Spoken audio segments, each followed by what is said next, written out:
Hello, good morning. Good morning. How are you? How are you? Dr. Roulette, thank you for joining us today on Thanatos TV. Before we get started, I just want to briefly introduce you to our viewers. You are a writer and philosopher, as well as researcher. You earned a PhD in philosophy from New York University, but you left academia in 2010 to pursue a writing career. You got very interested in the scientific literature of the paranormal. You also write on Psychology Today about the mysteries of consciousness.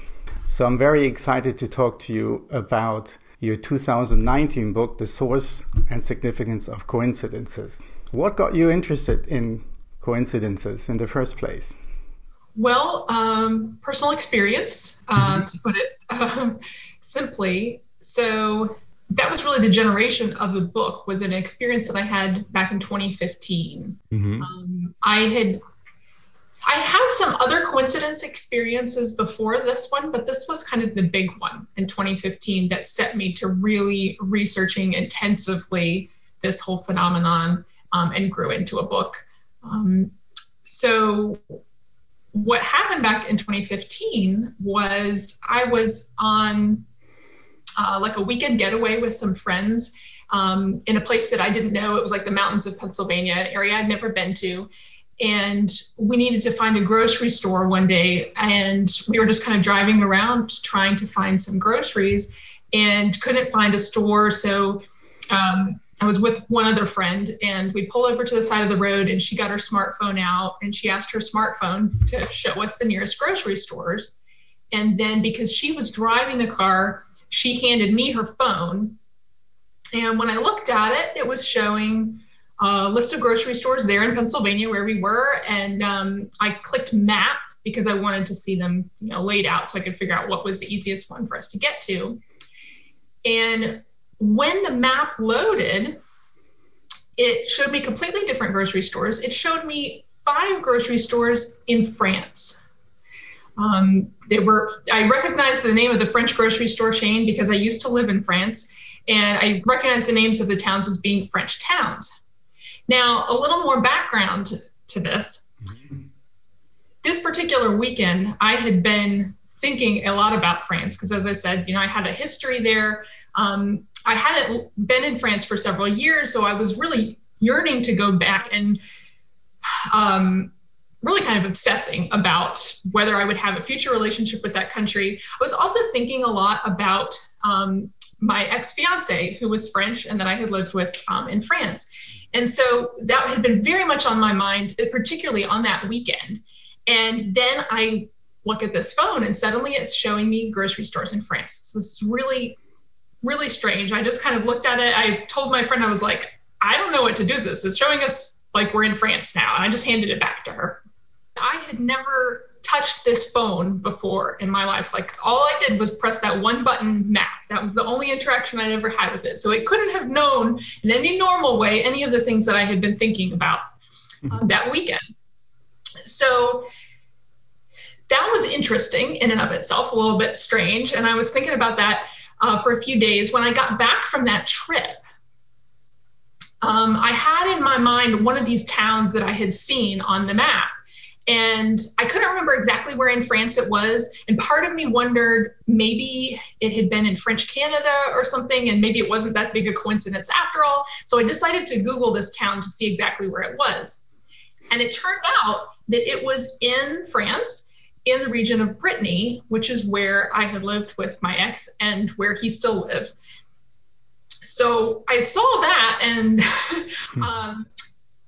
I was like, actually what I felt at the moment was, well, if the coincidence is that strong, I bet it's even stronger than that. And I bet that this phone was somehow showing me where my ex-fiance was on that day. So I had been out of touch with him for several years. I was married to someone else. So I didn't really have any way of knowing where he was. I wasn't going to write to him and find out. We were out of communication. So I just thought to myself, well, I'm just going to Google his name and Google the date and see if anything comes up, because he is a writer and sometimes he puts things on the internet that he's going to be doing.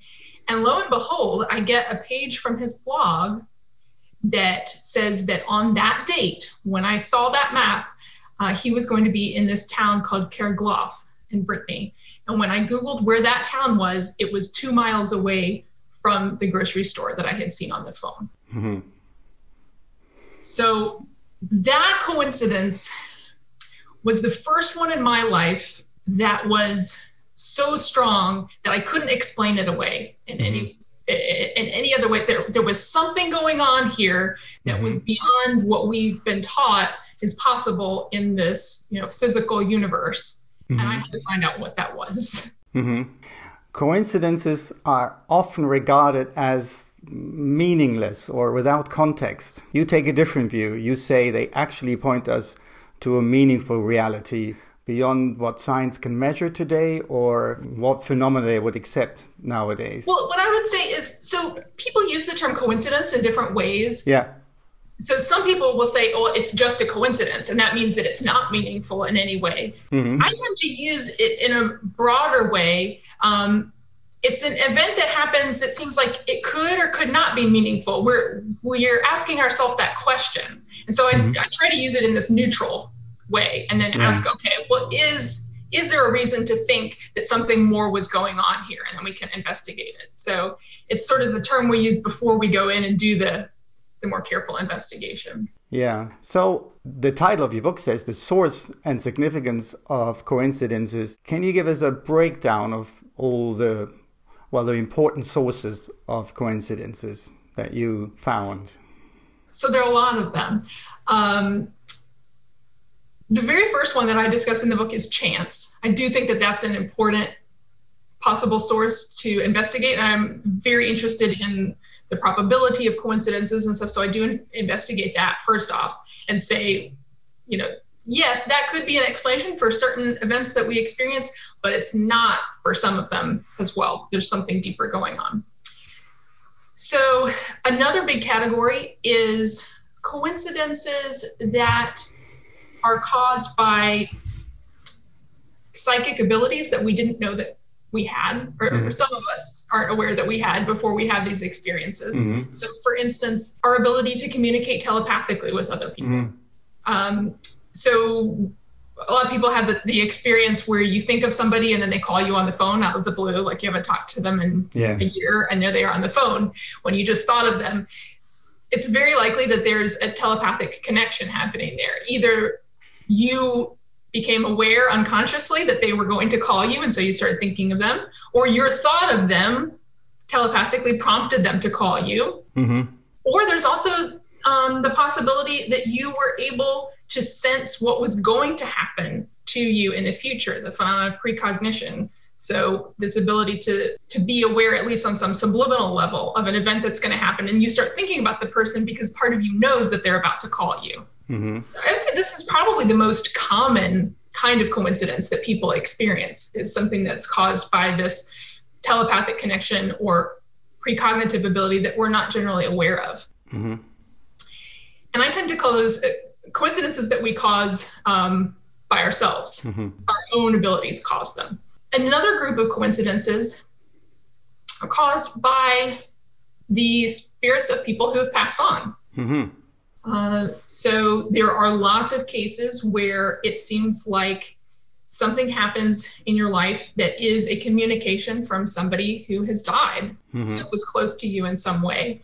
The most common form of that kind of coincidence is when you're maybe talking to your loved one, maybe ask them for a sign, and then something happens that's very connected to them, like whether it's like suddenly you see their favorite animal appear, their favorite bird or something like that.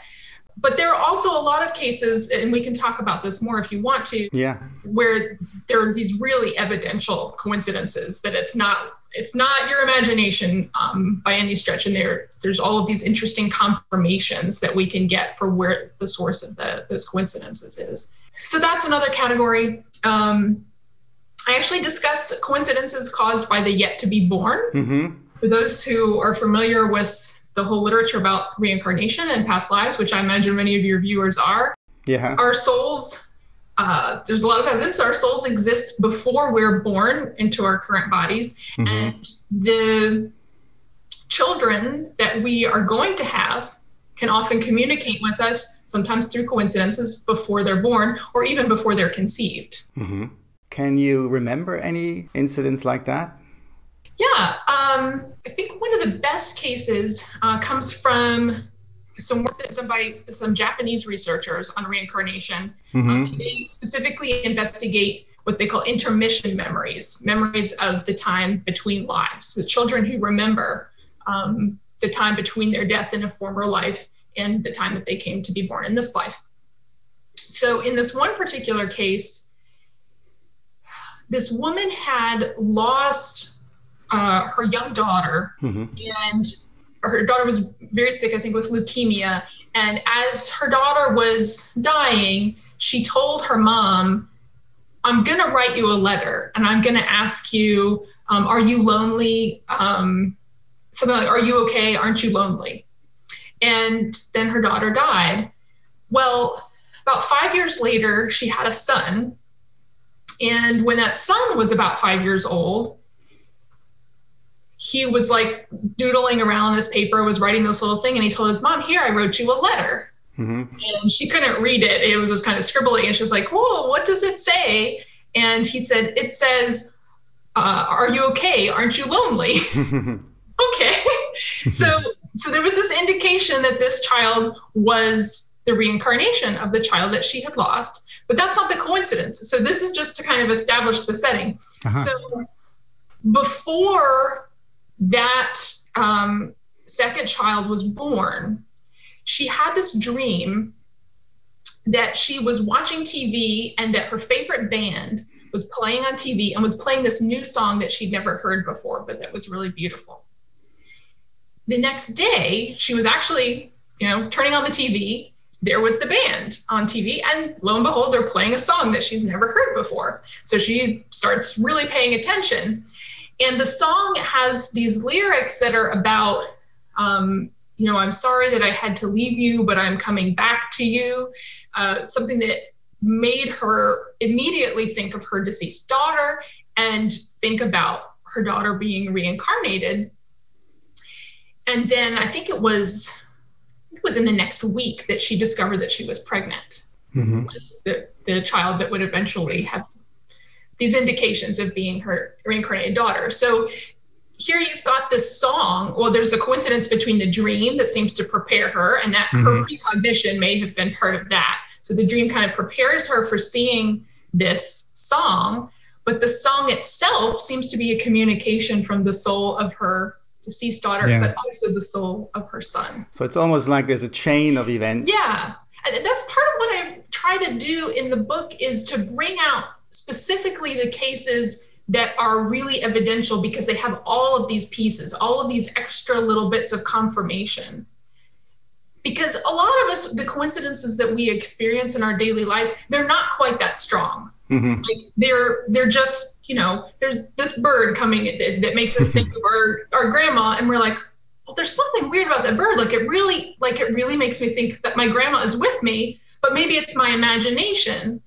And what I want to do in this book is to show, just because you don't have all the extra layers of evidence in that particular case, if you look at that experience within the larger context yeah. of all of these other cases, mm-hmm. then that will help you to have a little bit more confidence in your own intuition about what's going on. And mm-hmm. It really is possible. Mm-hmm. There is this communication going on, and I can be more open to it. Yeah, your book is packed with cases. So I wonder, do you have any favorite stories or reports which you come across during your research which really impressed you at the time? I think one of my favorite stories is my favorite because it's so puzzling about mm-hmm. the source of it. Mm-hmm. Mm-hmm. So this is something that happened to another coincidence researcher. His name is Kirby Surprise, which I love his last name. I didn't know there were so many coincidence researchers. Yeah, I would say, I've got a huge collection of their books, and I probably have 15 or 20 different authors who have written on this topic, Uh-huh. like in a very rigorous way. You've got a lot of like just sort of collections of coincidences that people have, but people that have really systematically studied the phenomenon, yeah, there's a large number. Because the impression I got was that many of the authors that you quote are either from the field of parapsychology or near-death experiences, so it's these particular areas. But at least I wasn't aware that people really dedicated themselves to coincidences as such. I think it's a growing field because I'm actually part of a new network that has started called the Coincidence Project, which is a network of professionals in the coincidence field. Many of them are authors and researchers. Some of them are just practitioners, like they're therapists or psychologists, and so work with people who are experiencing coincidences. But this is something that's just come into being over the last year. So there really does seem to be something gelling around this field. So, Interesting. there may be a lot more resources available to people in the future. Yeah, that's really interesting. But back to your story from this particular author. Yeah, so Kirby Surprise, this was probably back in the late 70s. He was sitting in his car one day, like waiting for a friend he was picking up. And this was back in the 70s, and the movie Carrie, I guess, had just come out. I don't know if you're familiar with this. It's like a sort of a horror film about somebody who can move things with their mind. I think it's a psychokinesis sort of thing. So he heard this ad for Carrie on the radio while he's sitting in the car. And he starts thinking, like, what would it be like if I could move things with my mind like she does in the movie? And he also thought at the same time about, apparently he'd seen this like National Enquirer article about somebody crushing a house with their, paranormal powers or something. So he was like, what would it feel like to be in that situation where you're actually doing that? So he's sitting here in this car, and he like looks across the street, and there's this old house across the street, and he starts like specifically thinking, what would it be like if I could just crush that house right now? And as he's looking at the house, the roof starts caving in. So it starts being crushed right before his eyes. And then he's like, okay, well, if I'm doing this, then I want to see that house roll over. I guess the way it had in the article or the movie. He's like, I want to see it roll over. And so the house, like the roof of the house, starts turning towards him. So now he's looking at the roof of the house. And it's like a few minutes later that finally this bulldozer pulls over the back of the house from where he couldn't see it. Apparently it had been working from the back of the house. He couldn't see it before. And now he sees, okay, well, it's just like this planned demolition of this house. But what I find so fascinating about this is if you try to pick out where the starting point is, where the source of this coincidence is, it's really difficult to pull apart because you have these three different events. So you've got the house imploding, you've got the radio announcement. It's about a movie about a house. So those two things are happening together. And then of course you have his thought, I want to see this happen. So his thought doesn't seem like the first event in this sequence, because his thought was created by the radio announcement, at least in part. But it also seems like if the radio announcement and his thought were somehow producing this, it had to go back in time and make sure that there was a bulldozer here at the specific place. Or did some part of his brain know that there was going to be a demolition at this house, and so he should park here, listen to the radio, and watch this? It's just really well orchestrated from all of these different angles. And I've never been able to figure out what really seems like the best explanation for this. But yeah, another chapter in your book, but I don't want to get too far into it, but because it's so fascinating, this was about angels and guides. And I had read a book probably 15 years back by an author here in England, and the book was called Seeing Angels. And this lady, I think she actually asked for people to write in. So there were loads of stories of people who had some kind of what they thought was an angel encounter.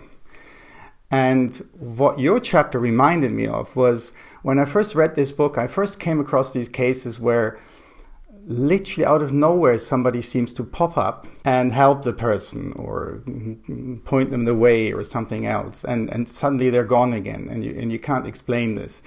And I distinctly remember back then I wasn't quite sure whether I should believe this or not, these sort of encounters. But when I read your chapter again, it really reminded me of those, really puzzling experiences. Yeah, it's amazing how many of these stories are out there. Because like you said, if you just kind of, you have your first exposure to it, you pick up a book and you read this, you're like, well, that seems really wacky. Like, I don't think that really happened.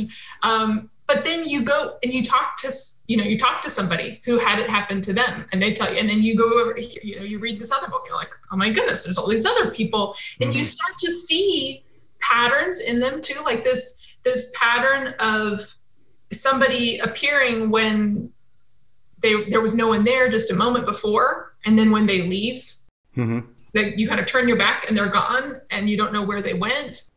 Or this pattern of, after they come and they help you in some way, you talk to other people who were present and they never saw the person. But yeah, you hear that over and over again. And part of why I got into that in the coincidence book is because I wanted people to consider the fact that even if they don't have one of these really, outlandish experiences of actually seeing someone who seems like an angel, or these experiences like some people had of, actually being saved from car accidents by like their car being picked up and turned around. But even if you just have like a really sort of run-of-the-mill coincidence, but it somehow helps you or protects you in some way, you should consider the possibility that there is some kind of other intelligence that you can't see that is helping you through that. And all these other stories provide reason to consider that possibility. The longest chapter in your book is about the deceased. You already mentioned it. How good do you think is the evidence that our consciousness survives physical death? I think it's excellent, actually. Yeah, and that's part of why this chapter is so long, because I felt like before I could talk about coincidences caused by the deceased, I had to talk about the evidence that people still are alive after their body is dead. So I spent probably 30 pages in there going through all of the different kinds of evidence that there are for life after death. Yeah. And yeah, there's so many different kinds. I mean, we can go into that. I know you talk about it a lot.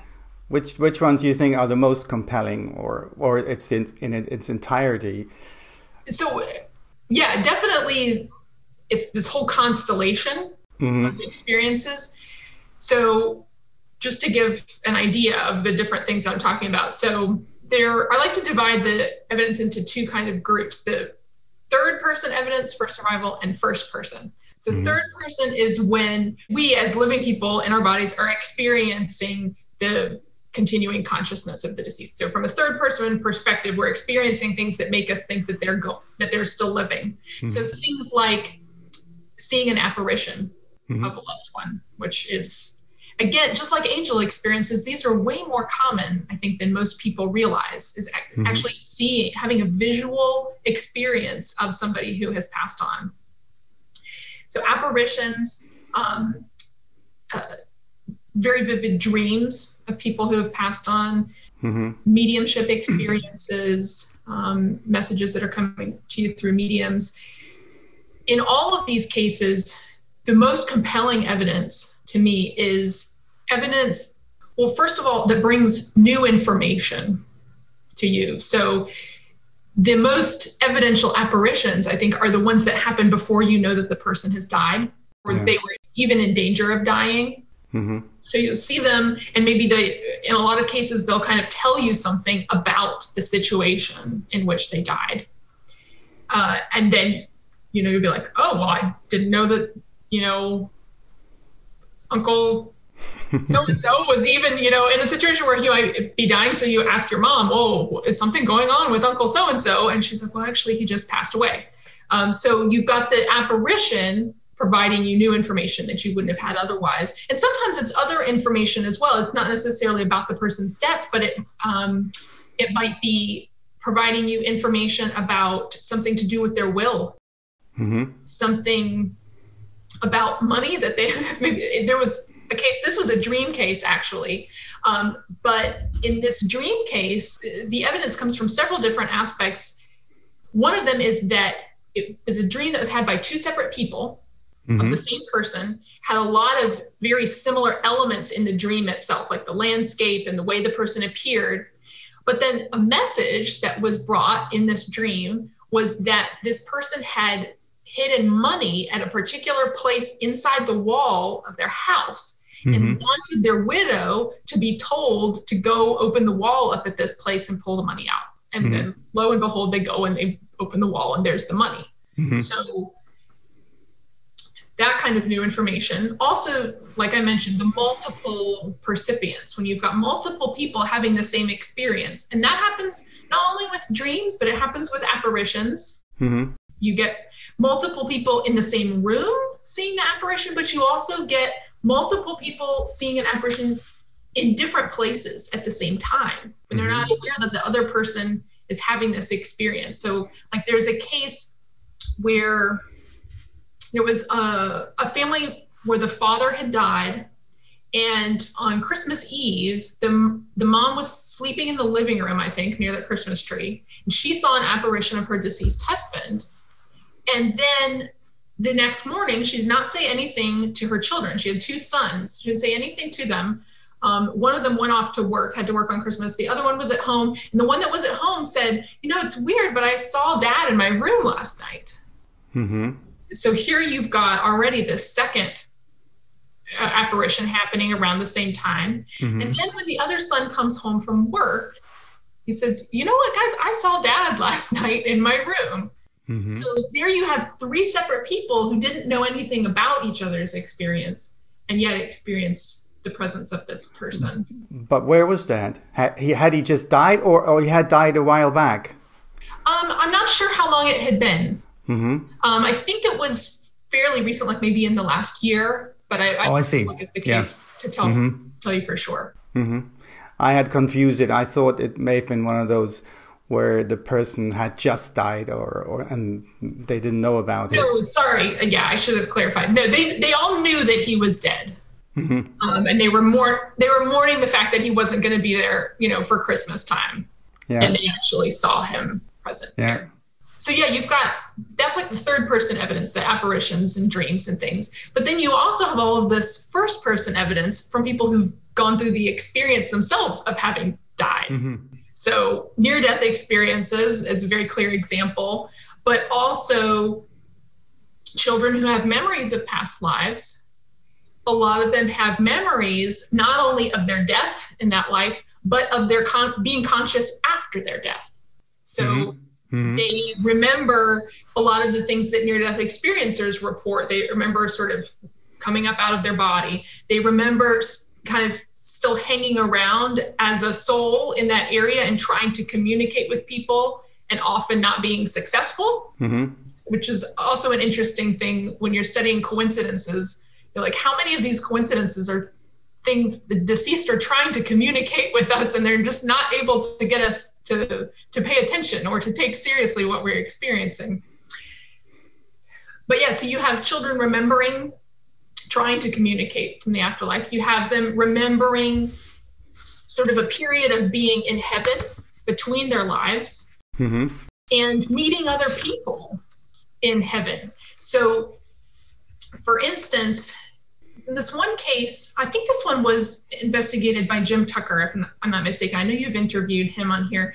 So this one little boy talked about when he had been in heaven that he had met this relative of his family called Billy the Pirate, which seems like a really random name. He's like, it was Billy the Pirate.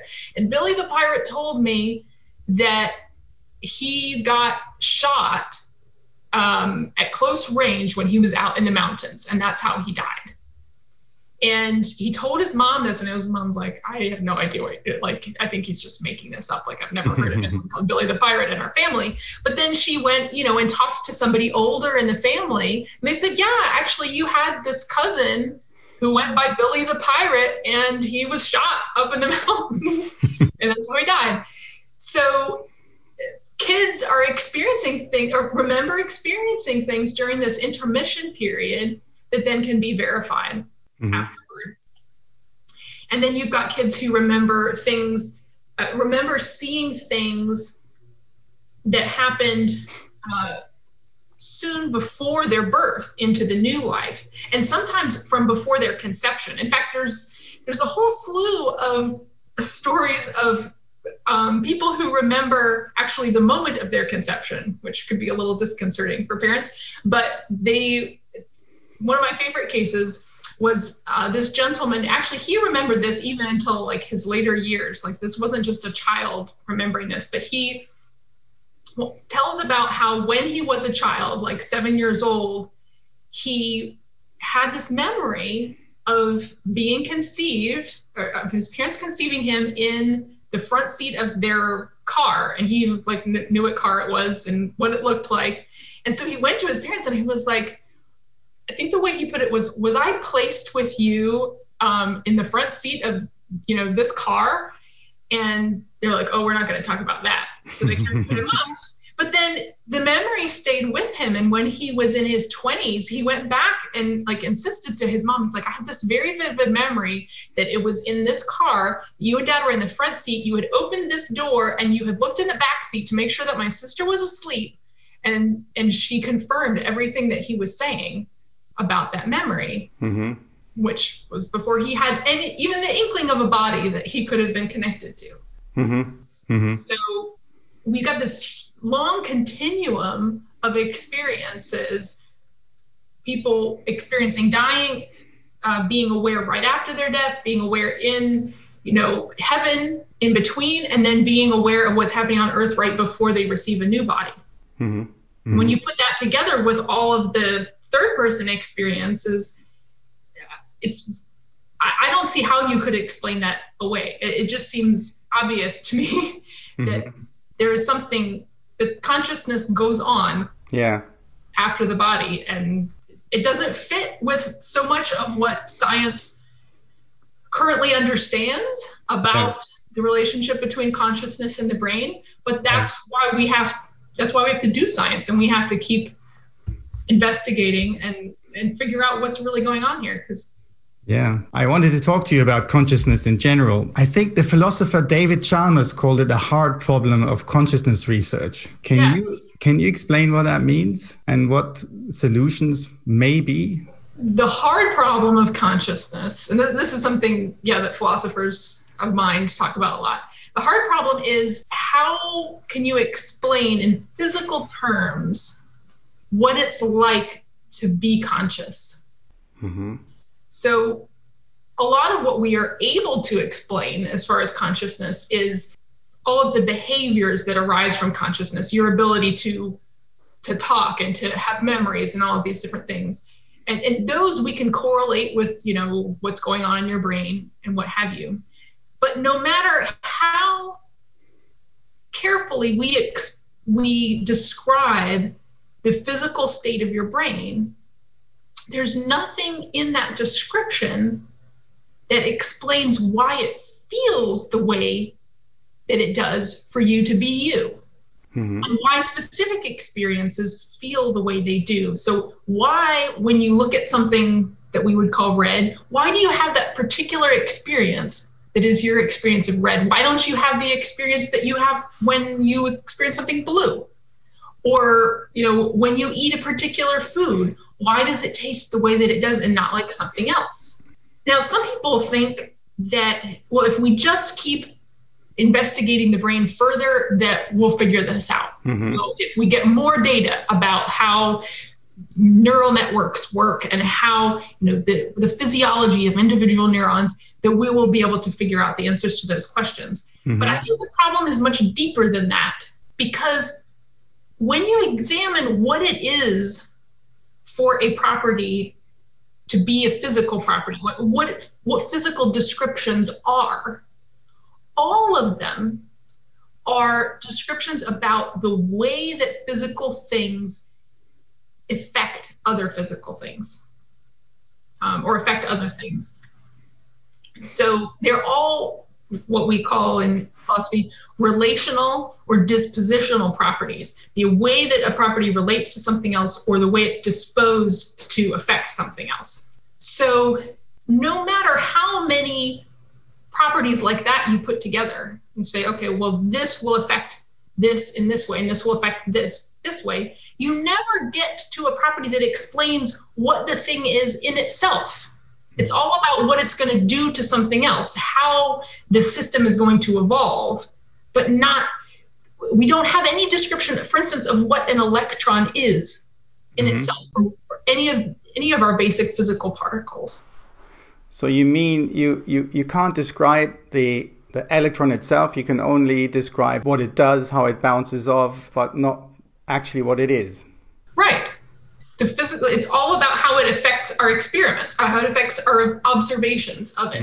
We can't get any other information than that through physical experiments or investigation. That's all that science gives us. But when we're asking about consciousness and what it's like to be a conscious being, we're asking for something more. And it seems like we're experiencing something more. When we are having an experience, it's something that's defined not by the way that it affects anyone else, but about what it feels like from the inside. And there's no way that physical, dispositional, relational properties are going to be able to describe that. It's a completely different kind of thing. I like to use the analogy of I think I put this in one of my Psychology Today blogs. So the analogy of a spreadsheet. Our physical description of the world is like this very elaborate spreadsheet where each particle is like a cell in the spreadsheet, and it says, okay, when we get this input from the other cells, then we produce this output. Okay, so we created this elaborate spreadsheet that shows all of the relationships between things and how they evolve together. But if we don't put a definite value in any of those cells, then none of the cells are going to have values. If it's all just about how the different values are related to each other, in the end, we don't have any substantive description of what's happening. We need some other kind of input to the system. And I think that input is consciousness. I think that that's our experience of the world, and that the only way that we're going to solve the mind-body problem is to start looking at it from the inside, from the perspective of consciousness. So where does consciousness come from? The current view thinks that our brain generates the consciousness. Right. And hence we die when the brain dies. Right. I think it's actually exactly the other way around. That the consciousness comes first, and that our brain is something that exists within consciousness. And in fact, the entire physical world is something that exists within consciousness. So this sounds like a really revolutionary sort of view, but actually it's been ascribed to by philosophers throughout the centuries. Maybe the most famous one is Immanuel Kant. Back in the 1700s, he said that our minds are not in time and space, but that time and space are inside of our minds. They're frameworks that our minds provide in order to structure our experience. And I think he was absolutely right. I think the more that we try to understand what's happening in the physical world, and especially with all the evidence for life after death, this consciousness that continues, the only way to understand it is by saying, well, the consciousness is there first, and this physical experience that we're having is something it's like a dream within that conscious mind. So if you think about when you dream at night, okay, different people's dreams are different, but at least in my dreams, I have some really vivid dreams where I touch physical objects and I can feel them there. And sometimes I'm lucid in the dream, so I know that I'm dreaming, and I'm like, wow, it's so amazing. Like my cell phone really feels like a cell phone, but I know that it's a dream. Like, how does it feel so real? Our consciousness is able to create that illusion of this physical reality. I think it's very likely that what's happening when we experience the physical world, even in our so-called waking life, is we're experiencing a world that is inside of our mind. Mm-hmm. We are definitely experiencing a lot inside, which is not outside in the physical world. Our own feelings, emotions, thoughts, they're not out there. Yeah. And I would say even the things that appear to be out there, ultimately, they're inside our mind, not inside our brain, not inside here, but they are part of a conscious mind that's dreaming this physical reality. Mm-hmm. And honestly, one of the things that's so compelling to me about this view is it helps explain a lot of really strange things about paranormal experiences. For instance, apparitions of the dead. Mm-hmm. One thing that's really odd about apparitions is that it's really hard to tell if they're physical objects or if they're just mental objects. So, and one of the reasons is because you can have an apparition that was seen by more than one person in the same room. Like say there's 5 people in the room, all mm-hmm. right? 3 of them might see the apparition. And they'll see it from different angles, like it's an actual physical person there. But then 2 people won't see anything. Mm-hmm. Mm-hmm. So it's an object that is, at least to some people, represented exactly the way that a physical object is, but is invisible to others, which I think it's much easier to explain if we're understanding the physical world itself as part of our mental world to start with. So what's happening is this person, this apparition, is present in the consciousness of 3 of those people mm-hmm. as a physical object. So it's represented in space there, and they view it just as they would a physical object, but it's not in the consciousness of those other 2 people. Mm-hmm. Mm-hmm. So if we see the physical as being mental, it actually clears up a lot of these mysteries. Yeah.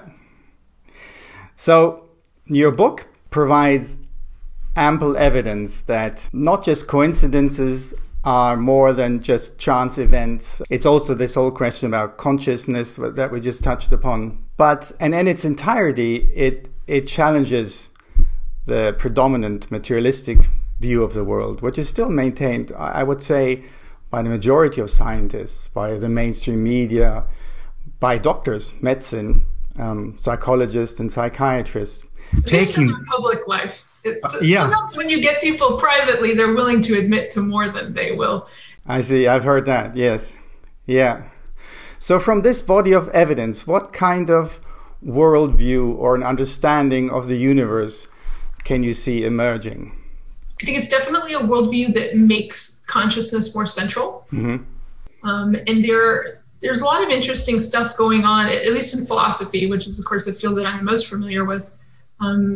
This idea that everything is conscious, and also that we might all be part of a single consciousness, sort of offshoots of a single cosmic mind. This is called cosmopsychism. That's the term.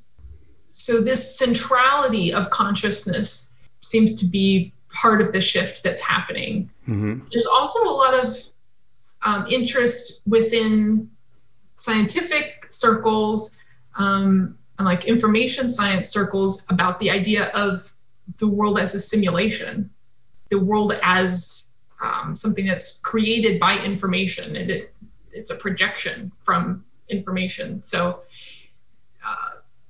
I think there is a shift happening there. It's something that I've seen just in the course of my career, which is just like 20 years. Because when I first started researching philosophy of mind as a graduate student, like I guess that was 15 years ago, there didn't seem to be that much openness to this idea that everything is conscious was very sort of strange. But now there are people talking about it all over. It's become much more popular. So that's exciting to me that more people are taking it seriously. Rupert Sheldrake, I think you quote from him in your book. He posed the question, is the sun conscious? Is the sun conscious? Yeah. I don't know why he would ask about the sun in particular. Yeah. I'm sure he had his reasons. But I think it probably is in the same way that everything is conscious. Everything is part of consciousness. One question I wanted to ask you, or an area I want to touch upon in a more general sense, is that of destiny and fate. Many people experience blows in their lives, things like losing a loved one, an accident, a disease, losing a job, catastrophes, which have then a profound impact on our lives. Do you think these are chance events, or is there a deeper meaning to them? I think there absolutely is a deeper meaning, especially for the really impactful events in our lives, even the ones that seem negative at the time. If they really change the course of your future life, almost definitely something that was planned and that was put in place for a purpose. I think some people can be really helped by knowing, this terrible thing that happened to me was planned. Some other people, they're not ready to consider that possibility. It just seems too terrible. And if there was a sort of a God or some overarching intelligence that chose this, they would think, well, it's not a God that I want to believe in that would allow this kind of suffering. And there's certainly been points in my life where I've felt that way. But I do think that there is quite a bit of evidence that those events are planned for a purpose. And one of those kinds of evidence is people who have memories, whether from near-death experiences or from before they were born, about actually going through a kind of planning process where they actually participated in making choices about what was going to happen in their life. But also the evidence that we have from just the coincidences that happen in people's lives seem to point to the existence of a power that is able to make certain things happen when it's important for them to happen. And so if bad things happen to us, then all of this evidence shows that there is an intelligence, there are other beings there that could have prevented it. And if they allowed it, it was because a choice was made for that event to be allowed. So let me give you an example. There's a woman in evangelical Christianity. She's a lovely woman who's had a very impactful ministry on people. And I'm not an evangelical Christian now, but I grew up in evangelical Christianity, so I was aware of her as a child. And when she was a teenager, she actually had a terrible accident diving into this lake or something, and she fractured several vertebrae in her back, and she became a quadriplegic. And that's was part of her ministry, was inspiring people despite her disability. But when this accident happened, she dove off, I guess like a dock or something, into this lake or pond. And there were other people around, but nobody was watching her at the time. Everybody had their back turned. And so she dove off. She hurt herself. She was actually unconscious in the water. And as she was floating there, a crab bit the toe of her sister who was there. And her sister felt this crab, and she turned around because she wanted to tell Joni, that's the name of the lady, she wanted to tell Joni to watch out for the crabs. So she turns around, and well, now that Joni is in the water. But the other thing is that Joni wouldn't have been visible in the water except for the fact that the previous night, on a whim, she had decided to dye her hair platinum blonde. She had dark hair that would not have been visible in this particular body of water. but she had dyed her hair blonde. So when her sister turned around, she was able to see her hair floating there and knew that something was wrong and able to rescue her. So there are these coincidences that happen in order to save Joni's life. And to me, it only makes sense that if she wasn't supposed to be a quadriplegic, then the coincidences could have happened to prevent her from having this injury. But they were just designed to make sure that she lived. Mm-hmm. And I think that that's because of the incredible ministry that she's had, the way that she has helped so many people. She's in her 70s now, and mm-hmm. she's spent her whole life in this ministry that came about because of her paralysis and the way mm-hmm. that she was able to touch people through it.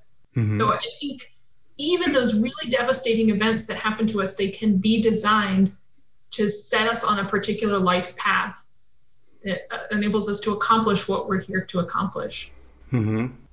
So that would be one meaning of suffering, that puts us on a particular path. But people still struggle when we're having to suffer, and we wonder why. Yeah. Well, in suffering, even if you do know why you're suffering, it still hurts. Like it may alleviate the suffering to some extent, but suffering is still suffering. Mm-hmm. It's just like when you lose a loved one, you may know beyond a shadow of a doubt that person still exists and that you'll meet them again when you die. But that doesn't take away from the fact that you miss them terribly right now and that you wish that they were here in their body the way that they always used to be. Knowing these things, knowing that we are guided and protected, knowing that we have a plan that has been laid out for our life, mm-hmm. knowing that our loved ones go on after they die, all of those things can be very comforting, but they still don't make life easy. Yeah. It's still hard. And I think that's part of the plan as well. Yeah. Do you think those events and suffering as well contributes towards our inner growth in a deeper sense? I think that's part of the point. That's part of the idea. If we're willing to allow it to do that, then yes, I think suffering very often helps us to grow. And I used to hate this explanation for the meaning of suffering. I mean, as a young adult, still in evangelical Christianity, people would say, why is there so much suffering in the world, so much evil? Well, God's using it for his own purposes. And I'm just like, that's just terrible. It's just a cop-out. I think through my own experiences, through going through some really deep suffering myself, I was able to see in a different way what they meant. Mm-hmm.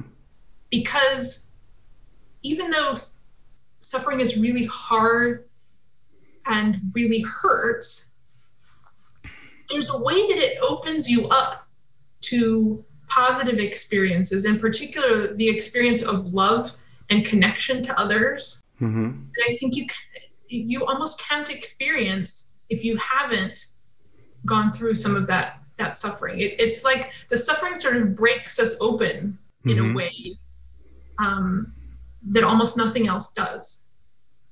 We sort of live in this shell where we're just, we're striving for all of these things that we've been taught that we should strive for in our life. We're striving to be the best person that we can be and to meet all of these expectations. But when suffering comes along, it's like all of that stuff crumbles away, and all of the things that were keeping us from just experiencing the love of God or the universe, whatever you want to call, all of that love that is present in the world, it falls away and opens us up in a new way. And I think too, before I had experienced a lot of deep suffering, I thought, well, there can't be anything in the world that is important enough for people to suffer as deeply as they do. There couldn't be an explanation for it. But then going through the process, I felt like I was able to experience beauty and love and this sort of almost a oneness with God that I had never experienced before. And the experience was so strong and vital that I was like, yes, suffering is worth this. I just had no idea that something this amazing existed. Mm-hmm. But once you experience it, like, yeah, I would go through all of that suffering again to experience this. So sometimes I think the problem of evil or of suffering, it's a failure of imagination. We just don't know. We don't know how amazing the result is going to be yet. Mm-hmm. Mm-hmm. Something that you said earlier reminded me of the central message that often comes from the near-death experiences, that actually the deeper meaning or purpose of our existence here is to learn to love. And that, so in the word love, the main purpose is encapsulated for being here. Yeah, it's so hard. It feels so corny when you talk about love. Like it's just an overused word. But it's the best word that we have, I think, at least right now. And that's because that's really what it is.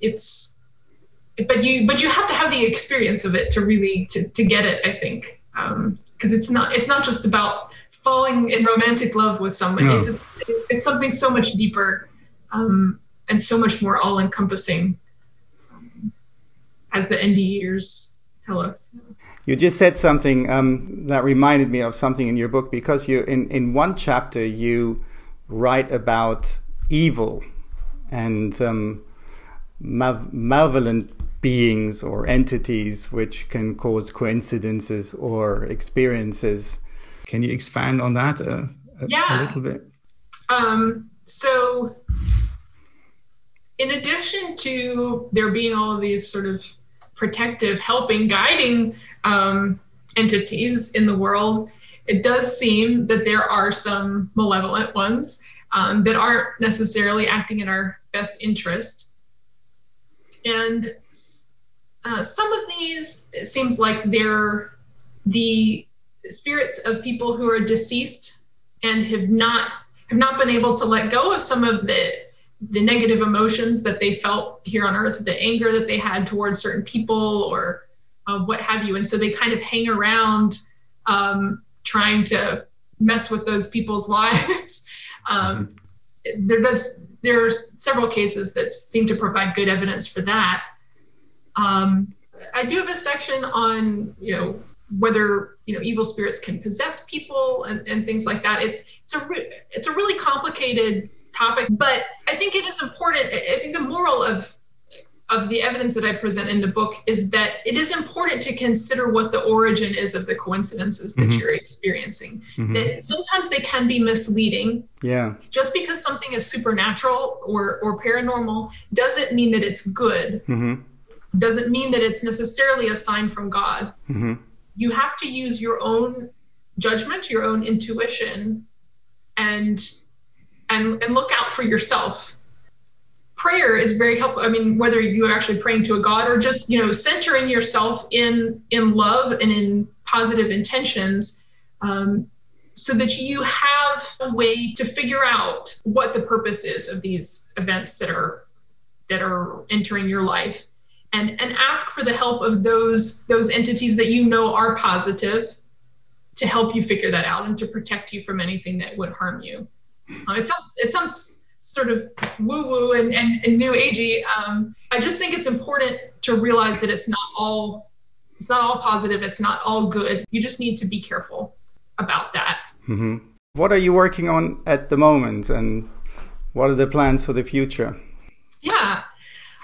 So I'm really interested in going deeper into this consciousness stuff and the theory behind the relationship of consciousness to the physical world. So that's a lot of my current research, is figuring out how to flesh out this new paradigm and to show how it is useful in explaining all of these different phenomena that mainstream science hasn't been taking seriously. But those of us who do take it seriously, we understand that these things really do exist. We need this new paradigm in order to have something that enables us to structure our explanations for all of these things. And so I'm trying to work with other researchers to try to create that paradigm that will allow us to go a little bit deeper into explaining what's going on. Yeah, that I'm also still very interested in research on survival of death. I'm always reading more stuff there and refining my list of evidence for life after death. That's just an endlessly fascinating topic. May see a whole book dedicated to that in the future. We'll see what happens. Well, thank you so much for sparing your time and for sharing your fascinating insights. I wish you all the best and success with that. And that's really great. Thank you so much.